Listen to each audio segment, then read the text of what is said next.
Good morning, everybody. Hopefully you had a wonderful weekend, and you're leveraging every weekend you have here while we are in the last third of summer. But I got some fun information that hopefully you can put to use here today. So the weird but true. If somebody finds, let me ask you a question.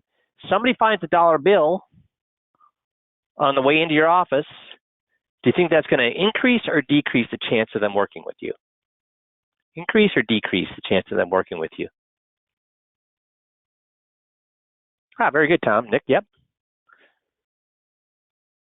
It increases because there's been lots of studies of mood and evaluative judgments. Studies show that people make more favorable judgments on sunny days. They make more favorable judgments in beautiful places. Guess why people buy so many friggin' timeshares, even though everybody knows you shouldn't buy a timeshare? Because when you show up to a beautiful place and you just had a good vacation, guess what? You're likely to buy it. When your home team wins the game, they even found, if you're a sports fan and your home team wins the game, you're more likely to buy something. When they find a dollar outside your office, they're more likely to buy something. This has been tested and tested and tested, and is absolutely true. So there are things that we can't control. I mean, you can't put a dollar outside your office for them to find every single time that somebody comes in. Obviously, that you can't do that. But are there other things that you can control? Well, first of all, when they come in, should you have any negative kind of talk, even if it's just about the weather? Should we have any kind of negative talk, or should we be talking about upbeat things? You want to be talking about all positive. And if they seem out of sorts because they're having a bad day, should you ignore it, or you just need to do what? You need to bring it up. So I'll tell you that a lot of times, for example, when I was somehow the meeting had gotten off track, people were being really ornery. What's the first thing I do when somebody's being really ornery? What's the first thing? We have the most powerful tool in the system. Somebody's being really ornery. What's the first thing that I do? Find the nearest possible chance to do what? Come on, guys, you should all know this. You should all know this is the most powerful tool. What is the most powerful tool we have in the system? Dale's got it, but he's calling it a compliment. What do we call it? What part of GOTS, Steve? You're right, Steve. What part of GOTS? Empower. Thank you. We need to find the nearest chance to power them. Tell them they're above average. We have to do that. Now, if that didn't work, then guess what I do? If you're telling somebody they're above average and giving them a compliment that they are better than the average bear and they're still ornery, I'm going to just say, I'm going to apologize and say, I'm sorry. I'm sorry. Whatever I've done, whatever I've said, I hope you understand it wasn't meant to be anything but respectful. So I can see you're upset. I can see that you're irritated. So whatever I've done to cause that, I hope you understand I did not mean to do that, and I hope you'll accept my apology. Now, when I did that, guess what? 100% of the time they did. When I did that, guess what they did 100% of the time?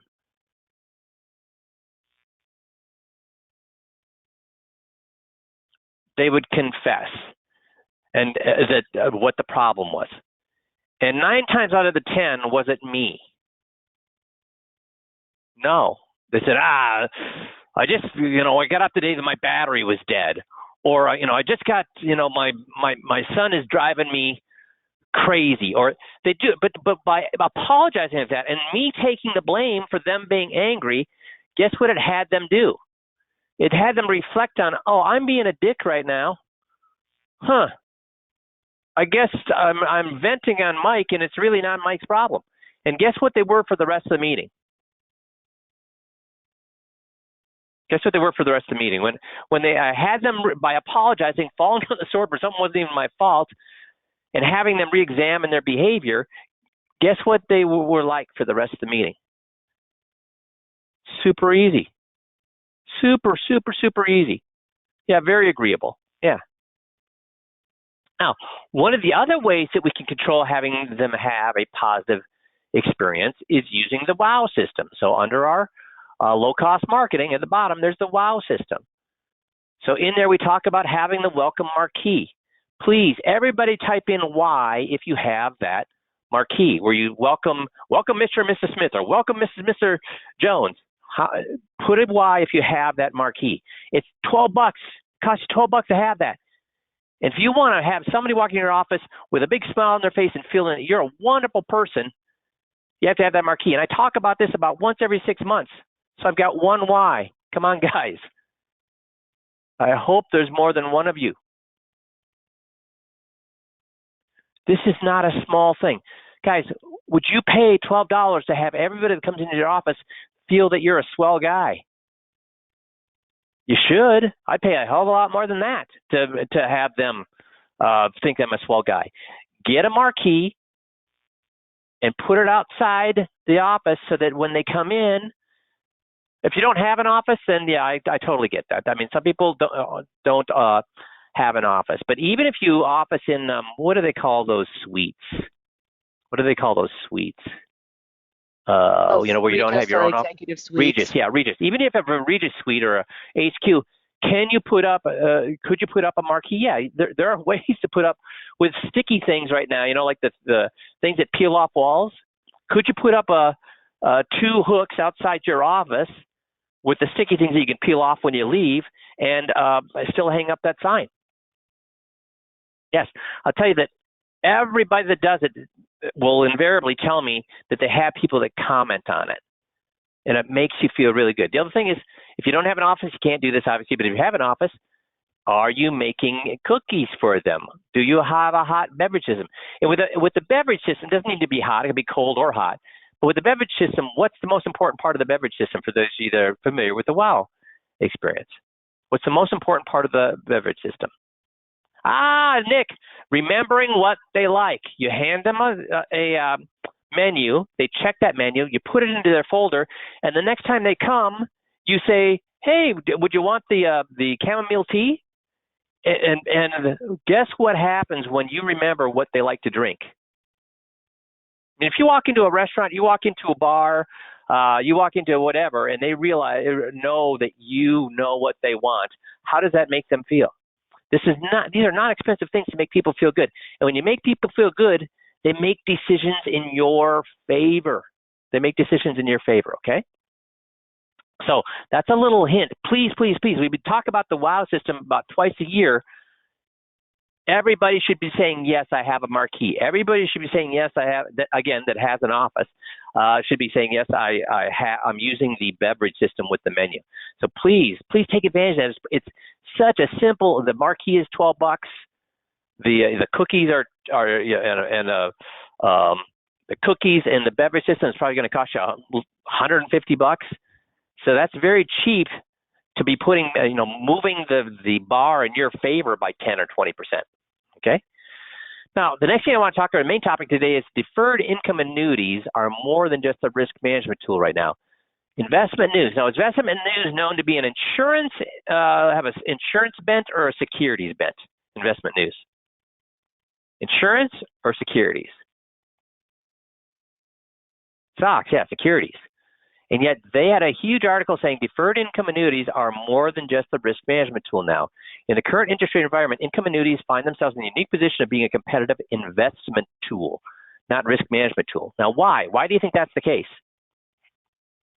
Because interest rates are where they're at right now. Because interest rates are where they're at right now. And the Fed has moved them what? Down. They tried to bring them up, and then they brought them even lower this time. And how long does the Fed think they're going to keep interest rates down? How long are they saying they're going to keep them down? Well, the vast majority of them say through 2023. Now, why does that make an annuity, which is normally a risk management tool, why does it change the annuity and make it competitive with investments? Why do you think that's the case?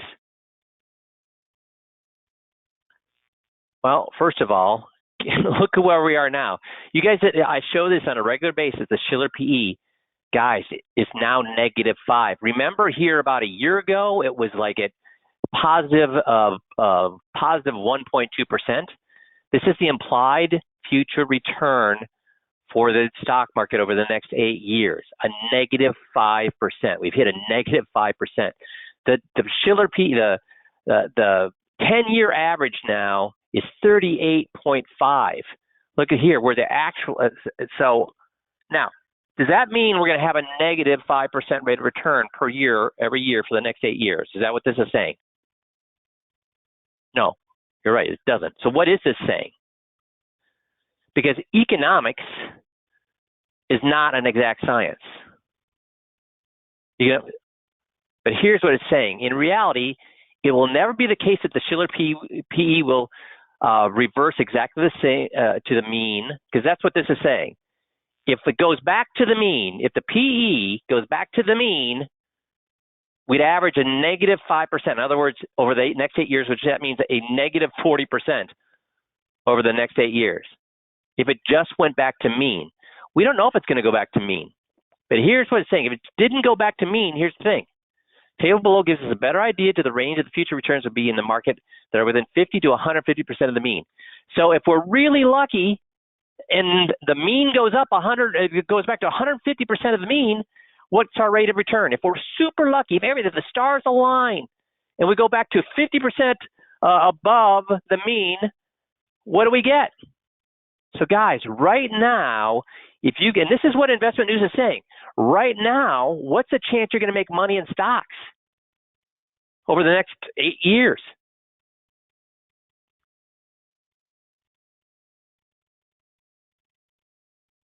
High or low? Where do you think 2/3 of my stock, I go with a 50-50 portfolio, 50% FIAs, 50% stock market. But guess where half of my stock market money is right now? It's earning right now a 0.5%. It's in cash. I didn't pull out any of my money where I was going to take huge capital gains, because you know what? You can't time the market. But the money I had that I'd sold for and the money that I've gathered from other places, that money, did I invest any of that in stocks, do you think? No, I did not. So I've been hoarding cash for the last 2 years. And a lot of people are saying, oh boy, Mike, you missed out on the market. Remember, we've looked at this before. If you get out of the market 2 years early, and this was based on 1998, or 97, 98, 99 to 2000, and 2 years early, 2006, 2007, 2008, getting out 2 years early, did that hurt people's rate of return, guys? Getting out 2 years early, did that hurt anybody's rate of return? Yep, did not. It did not at all. How about getting out 1 year early? Did that hurt? Nope. Because this negative 5% means what? There's going to be a correction sometime in the next 8 years. Do I know that? So does that mean you should put money out of the market? No. But should you be invested any more than 50% of the market? No. So where to invest? This is what Investment News is saying. Where to invest your money safely right now? Well, you could wait for interest rates to go back up. You could be on the sidelines. So the money that I have on the sidelines right now, do I plan on investing that in bonds? No, it's on the sidelines. So for what? Why is it on the sidelines? I'm waiting for the market to crash so I can go in at that point. So I'm not, because waiting for interest rates to go up, how long might we be waiting for that? And we certainly can't go into interest rates or into the bonds right now. Why? Because we know when interest rates rise, bond values fall, and how badly are they going to fall? Because remember, if you get into any bond that's paying anything right now, you're out. You're out here. So a small change in interest rates, is going to affect you how much when you look at a 10-year Treasury, 15-year Treasury, 30-year Treasury? A huge effect in the negative direction. So that's why the Investment News article is saying, hey, fixed index annuities not only are a good risk tool, it also competes extremely well right now against equities if you include the income benefit rider. And here's the example they give. And the article is down here, and Missy is going to be attaching that article to this coaching call. If you have a 55-year-old man, they want income to start at age 65, and they buy a FIA with an income benefit rider. So that income benefit rider, if they turn it on at 65, will pay them $9,687 for life on a $100,000 investment. Now, if you assume only a 1% annual return, net benefit of return net of the benefit rider fee. So that means we're saying the FIA is going to perform how well? How well? What's it going to average? Yeah, it's going to be poorly. Do you really think that the FIAs are only going to return 1% above the benefit rider fee? Because what does the benefit rider fee normally run at? 1%. So that means it's saying FIAs are only going to make 2%. If that's the case, look at what the internal rate of return would be for that man. So if they started to pull the money, so based on a $100,000 investment, a 55-year-old, an index annuity providing a $9,687 an annual benefit beginning at 65 would have this rate of return. So if they pull it at 65, it would only have, if he started pulling at 55, and I'm sorry, at 65 and died at 65, what would his rate of return, internal rate of return be? Turned it on at 65 and died at 65. It'd be 1. But what's the average life expectancy of people nowadays? Because are people worried about what their investments are going to be worth at 65, or are they worried about what their investments are going to be at 70 and 80?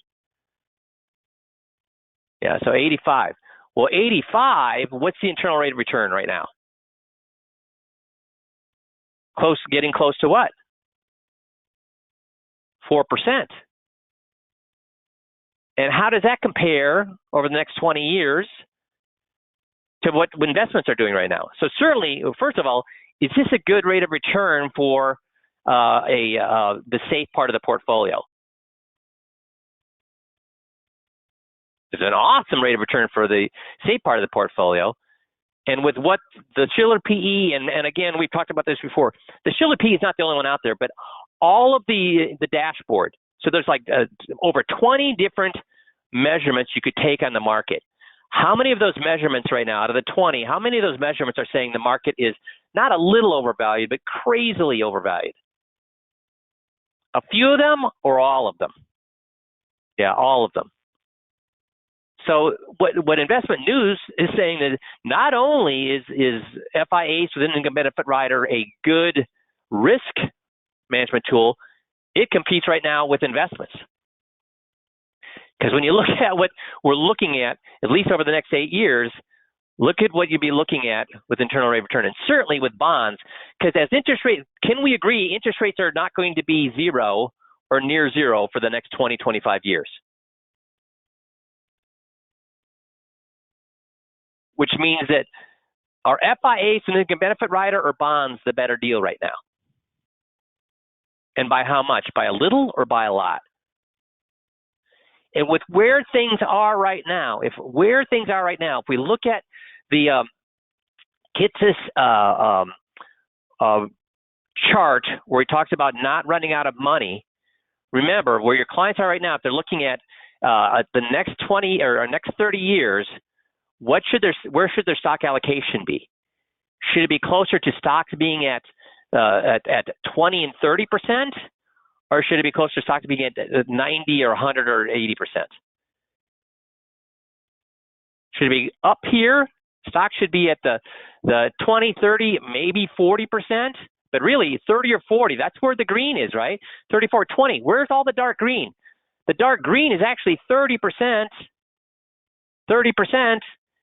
in stocks, the rest in safe. And this does not take into account FIAs. And it certainly doesn't take into account FIAs with an income benefit rider where your internal rate of return would be 4%. With that case, how much should we have in that safe money that would give us an internal rate of return of 3-4%? So right now, to have your client, and unfortunately, and Jeff, you can kind of jump in here, the guys that we've been seeing, and I'll tell you, my in-laws, and then one of my wife's friends, they asked for some help to look at their accounts. Guess how much of their money the broker had in stocks? And these are all people from their early 60s to mid 70s. Guess where the broker had all of their friggin' money? Stocks. Now, why are brokers doing that? Two reasons. One is they're stupid. And two is, can they charge fees? That's right, Bob, fees. And is that where right now, if we went through this information with your average retiree, if they watched this half hour that we've just been talking here, how many of these retirees would get the heck out of stocks right now? Yeah, they all would. So it's your job right now to be what? Because do you want to have none of your money in stocks? No, because you still have a 25% chance of running money. Do you want to have all your money in stocks? No, because you have more than a 10% chance of running money. But right now, do you think that 10% is higher than that or lower than that? See, 30%, you have only a 5%. That's 5% is less than half the chance if you have all your money in stocks. And again, this is higher right now. And this does this include having an income benefit rider? What happens to this if they have an income benefit rider? Virtually goes to what? Zero. So guys, you are the knight in shining armor. You're the person on a white horse that can help people understand this right now. Because how much pain and suffering is there going to be when the market falls? And the next time the market falls, is it going to fall for 1 month and then pop right back up?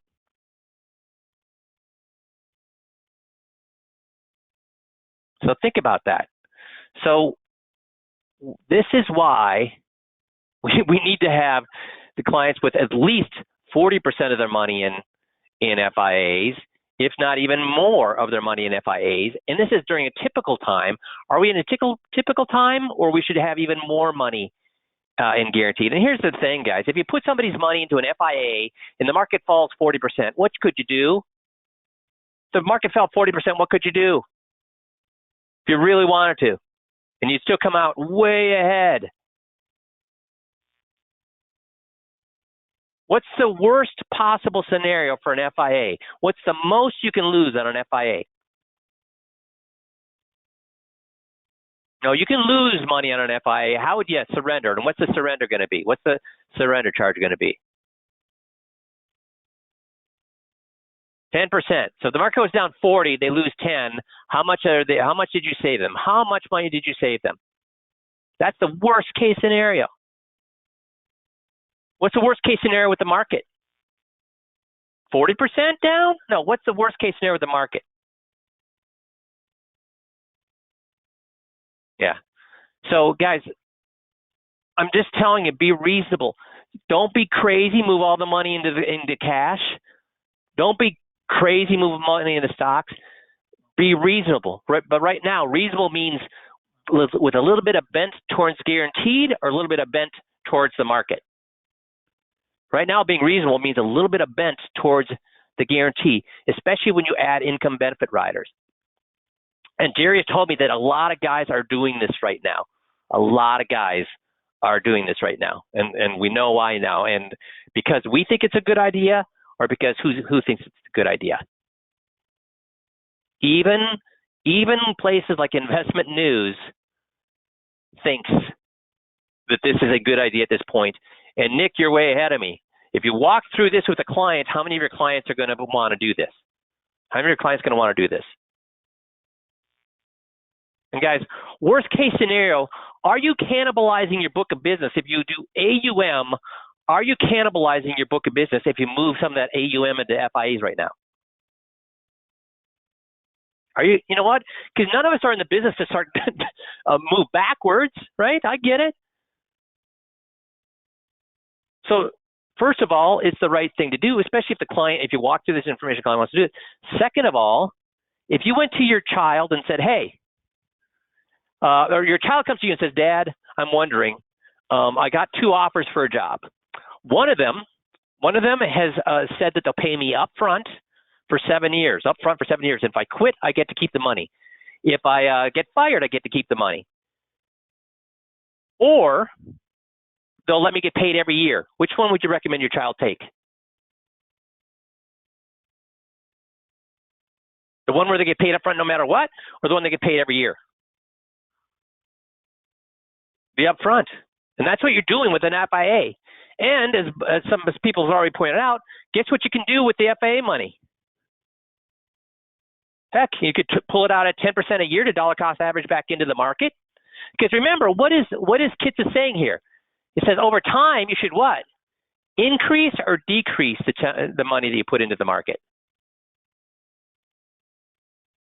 Increase the money you put in the market. So what you do is take your 10% out of the FIA, put it back into the market every single year. Or if the market falls 50% or 40%, surrender it, move in the market at that point. But right now, where should your money be? Where should as much money as the insurance companies will accept be? The only limitation to your clients and how much they should have in FIAs is what? Based on what they want to do? Because they want to do 100%. Based on what you want to do? Really, the only limitation right now is based on what? What the insurance companies will allow. And that's where you would talk to Jerry, or you talk to Matt, and they can tell you which insurance companies are going to be more favorable and allow you to put a heavier amount into FIAs. At which point, every year you can take 10% out and move into the market. And guys, think about this. If you have AUM and the market crashes at 40 or 50% and it stays down there for a year or two, which can it do that? Can it stay down there for 10 years? Can it take 10 years to get your money back? If that happens, what happens to your fees from the AUM? If the market goes down 50%, how much do your AUM fees go down? What percentage? Nope, not 50%. How much does it go down? I guarantee you, if the market falls 50%, and Jeff talked about this last week, are clients going to leave you? Yes. So you're going to lose more than the 50%. And we talked about last week, Jeff said, in 2000 and 2008, our phone was ringing off the hook. We had advisors, registered investment advisors, calling us every single day wanting to move to the 5Q system because they were getting killed by loss of fees and then loss of clients. Does that make sense? So I don't want to be a Debbie Downer now, and I'm not saying move all the money into FIAs. I'm saying, dudes, though, right now, moving the lion's share as much as you can into FIAs, knowing that you can always move that money back into AUM over time, I would really be thinking that really hard. Your business is your business. The way you run it is your business. But right now, I'm advocating. Please, please, please think about moving more money into the safest place you can move it. And what is Investment News saying the safest place you can move it is right now? An FIA with an income benefit rider. Make sense? One other thing I would please, Jeff. jump in and say is a lot of times when we do a presentation like this, Missy or Trisha will get calls saying, hey, is there any way I can get those slides? Can I get that presentation? And I always think to myself, why? I mean, yeah, it's a great presentation, but you guys just sit on it. You've got it, and then you never show it to anybody. You've got to get out there and talk about this, or it's great that you know it, but you guys have to take this and make sure that your clients and your prospects know it. Otherwise, it's not doing anybody any good. So take this information and do something with it. Don't just sit on it. And Jeff, do you think most advisors are out there talking about something like this? Do you think most advisors are out there seeing the praises of stocks right now? I think most advisors are still singing the praises of stocks. I mean, in the last 3 years when I run Morningstars, I don't think I've seen any, not very little. I don't think I've seen anything with anybody under 85% of their portfolio in stocks. And Jeff, what's the advantage of us having a different message than everybody else out there? Well, then you stand out. Everybody remembers you. Right. And guys, as we said, how many consumers are going to look at this and say, oh, I still like having 85 to 90% of my money in stocks, especially retirees. So I'm sorry to get on the soapbox right now, but it's, I mean, a -5 rate of return for the next 8 years, that freaked me out. So I'm trying to communicate, you guys, please be freaked out a little bit about where the market is right now. And my God, with what's in the news, could we see another crash sooner rather than later with what's in the news? Holy cow. Make sense? Coolio. Well, you guys have a great, that's all I got for today. You guys have a great rest of the week, and we'll talk to you all next Monday. Thanks, everybody.